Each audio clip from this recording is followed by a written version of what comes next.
Canada's Yukon territory is one of the most prospective regions for mineral discovery. One junior company investing and working towards doing just that is Yukon Metals. Joining me now is Rory Quinn, the CEO, to tell us more. Thanks for joining me. Thanks, Henry. Thanks for having me. Right. So Yukon Metals is a fairly new company with a very experienced exploration team. Can you give us some more background about the team doing this work? Yeah, well, it was prospected by the legendary Berdahl family, led by the patriarch of the family, Ron Berdahl.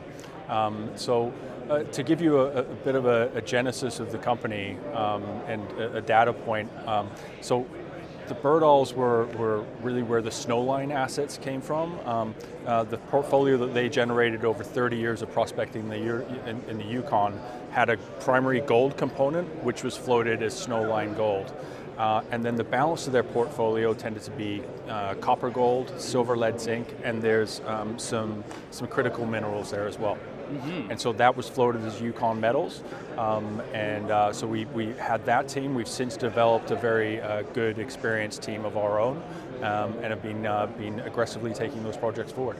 Okay. So the company has about 17 assets in the Yukon. Please tell us a little bit more about how you are ranking them and which ones are receiving most attention.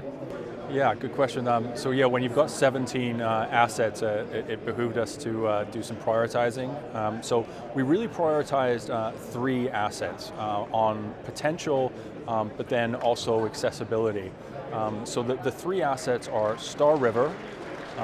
Star River has turned out to be mostly a precious metals asset, extremely high grade silver, up to almost 11,000 gram per ton silver sampling, over 100 gram per ton gold sampling, so very high grades for precious metals, and we've developed just a fabulous target there that we're going to be drilling this upcoming season.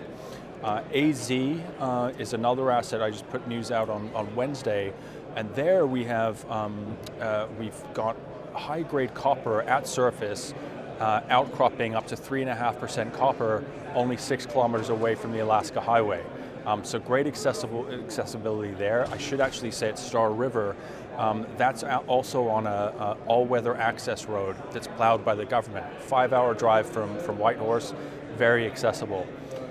Birch, we're approaching as a copper-gold prospective asset. We believe we have an intact copper porphyry there, and we'll start off drilling Birch this season as well, targeting the mineralized skarn horizons. All right, let's stand for a second at the AZ property. It seems to be the largest in the mix. What recent drill results really stood out for you, and what does that really tell you about where the story is going? AZ is vast, as you said. It's roughly 12,000 hectares in size, really close to the Alaskan border and the Alaskan Highway. So it's actually very early stage. So we've been doing early prospecting there. So that is rock sampling. We'll end up doing a geological survey there on a 1 kilometer trend that goes from Chair Mountain, which is where we'll focus our initial drilling, for about 1 kilometer, where we see consistent outcropping and successful sampling of high-grade copper. Then we'll do some IP, induced polarization work there, and some magnetic, and we'll do an airborne survey of the entire property. Mm-hmm. Okay, so lots of exploration work on the AZ property. Perhaps looking a little bit broader, what are the value catalysts for the company as you see them unfolding in 2025? Catalysts going forward, it's going to be drilling. I mean, we've done as much targeting as we can possibly do to this point. I think, as I mentioned at Star River, we've done the sampling where we've seen incredibly high-grade gold and silver. We've supported that with magnetic, doing a magnetic survey and seeing a magnetic high beneath where we've seen all of this high-grade silver and gold. And then we've also done a gravity that has also coincided with that magnetic high and all of that high-grade sampling. So we've really triangulated as much as possible where to drill. We wanted to take our time and do really high-quality work to really respect shareholders' money and make sure that we knew exactly where we wanted to drill to start the season. Okay, lots of activity happening there.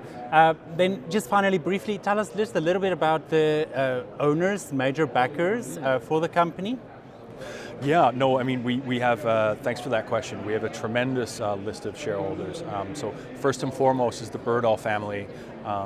Much as they have a big position in Snowline, they have a huge position in Yukon Metals. They own 25 million shares of roughly 90 million outstanding. My understanding is they haven't sold a share of Snowline, as that's gone from 30 cents to $5, and I don't expect that we'll see them selling our shares either. And above and beyond the Birdalls, Keith Neumeyer, very known quantity in the space with First Majestic, of course. He owns just under 10%, and actually with Ron Birdall formed the company as well, and before pulling me in to take over as CEO.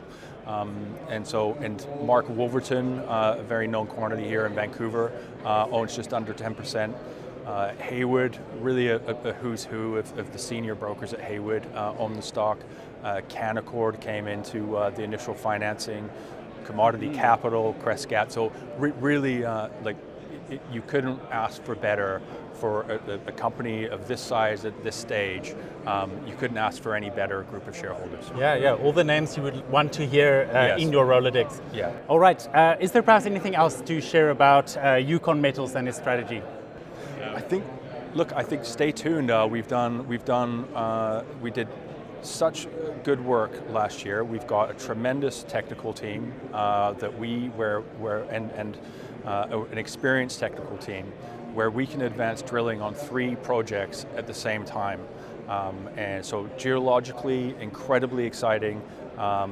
We've got great access, great support by First Nations in the community. So stay tuned. We're going to be a busy company this season. Perfect. All right, that was Yukon Metals CEO Rory Quinn. Thanks for joining me. Thank you.